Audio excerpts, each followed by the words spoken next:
Hello viewers, আসসালামু আলাইকুম and welcome back to my channel Jannat's cook. আশা করি আপনারা সবাই খুব ভালো আছেন।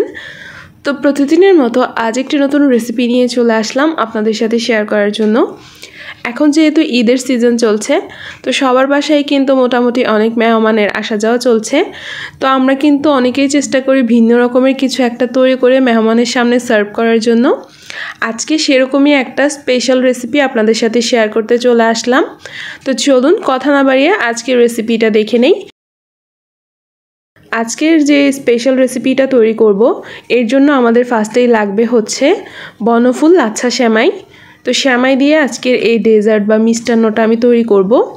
তো এখানে আমি 400 গ্রাম সেমাই নিয়ে নিয়েছি। এখানে দুই ধরনের বাদাম নিয়ে নিয়েছি, কাজু বাদাম আর হচ্ছে কাঠবাদাম নিয়ে নিয়েছি। এগুলাকে এরকম কেটে নিয়েছি।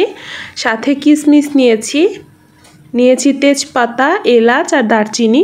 এগুলোর পরিমাণ আপনারা চাইলে বাড়িয়ে কমিয়ে দিতে পারেন। নিয়েছি এখানে গুঁড়ো দুধ আর হচ্ছে চিনি মিষ্টির জন্য, যেহেতু মিষ্টি খাবার তৈরি করব চিনি তো লাগবেই। আর সাথে নিয়েছি ঘি। তো এগুলার পরিমাণ আমি রান্নার মাঝখানে আপনাদেরকে বলে দিব। তো রান্নার চলে আসলাম। এখানে হচ্ছে আমি 2 টেবিল চামচ পরিমাণ ঘি দিয়ে দিয়েছি। ঘিটা যখন মেল্ট হয়ে এসেছে তখন এখানে আমি বাদামগুলো দিয়ে দিচ্ছি। ফার্স্টে আমি বাদাম আর কিশমিশটাকে ভেজে নিব। এতে করে সেমাইয়ের মধ্যে যখন আমি বাদাম আর কিশমিশটা ব্যবহার করব তখন ভালো একটা ফ্লেভার আসবে। তো ফার্স্টে বাদামটা দিয়ে দিয়েছি, কারণ হচ্ছে বাদামটা একটু যেহেতু শক্ত তাই এটা ভাজতে একটু সময় লাগবে। তাই ফার্স্টে বাদামটা দিয়ে একটু ভেজে তারপর আমি এখানে কিশমিশটা দিয়ে এগুলাকে ভেজে কিন্তু উঠিয়ে নিচ্ছি, এক্সট্রা ঘিটা ঝরিয়ে একটা স্ট্রেনারে করে। তো একই ঘির মধ্যে কিন্তু আমি দিয়ে দিচ্ছি তেজপাতা, এলাচ, দারচিনি। এগুলা দিয়ে একটু ভেজে নিচ্ছি। সুন্দর একটা যখন অ্যারোমা বের হয়েছে তখন এখানে আমি সম্পূর্ণ সেমাইটা দিয়ে দিচ্ছি। আপনারা চাইলে কিন্তু সেমাইয়ের পরিমাণটা বাড়িয়ে কমিয়ে দিতে পারেন, কিন্তু এই সেমাইটা বেশি করে রান্না করলে আমার কাছে মনে হয় পারফেক্ট হয়। তো আমি এখানে 400 গ্রাম মতো নিয়েছি। তো সব কিছু একসাথে মাখিয়ে কিন্তু আমি ভেজে নিচ্ছি ঘিটার সাথে। তো সাথে আমি আরও 1 টেবিল চামচ পরিমাণ ঘি অ্যাড করছি।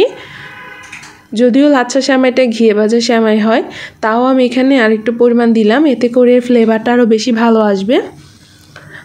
তো আমি এটাকে আবারও নেড়ে চেড়ে 5 থেকে 6 মিনিটের মতো ভেজে নিব।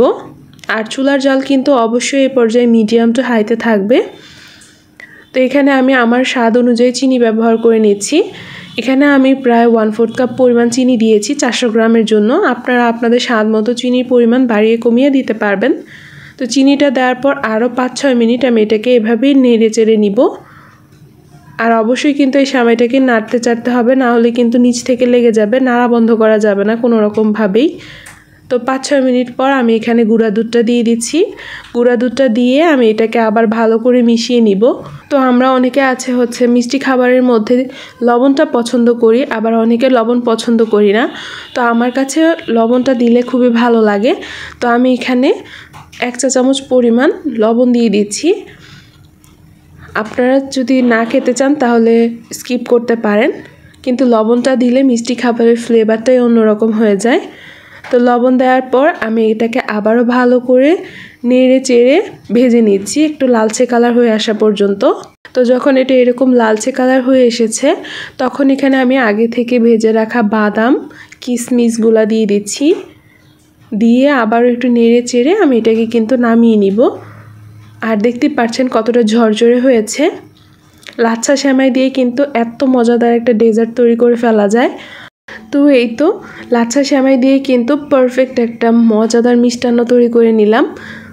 আশা করি আপনাদের কাছে ভালো লেগেছে। আমার কাছে এটা খুবই পছন্দের, আমার কাছে তো অনেক ভালো লাগে আর আমার বাসায় সবাই খুব বেশি পছন্দ করে। আমি মাঝে মাঝে এটা বাসায় তৈরি করি, ভাবলাম আমার ভিউয়ার্সদের সাথেও শেয়ার করি। ইউনিক একটা রেসিপি, আশা করি ভালো লাগবে সবার কাছে। তো কেমন হয়েছে কমেন্ট করে জানাবেন। ভালো লেগে থাকলে অবশ্যই লাইক শেয়ার করে আমার চ্যানেলটাকে সাবস্ক্রাইব করে আমার পাশেই থাকবেন। তো আমি এটাকে উপর থেকে গার্নিশ করার জন্য বাদাম আর হচ্ছে কিশমিশ দিয়ে নিয়েছি। আর দেখতে পাচ্ছেন সেমাইটা কতটা ঝরঝরে। তো এই ছিল আজকের ছোট্ট একটা রেসিপি। আশা করি ভালো লেগেছে। আজকের মতো সকলে সুস্থতা কামনা করে এখানেই বিদায় নিচ্ছি। আল্লাহ হাফেজ।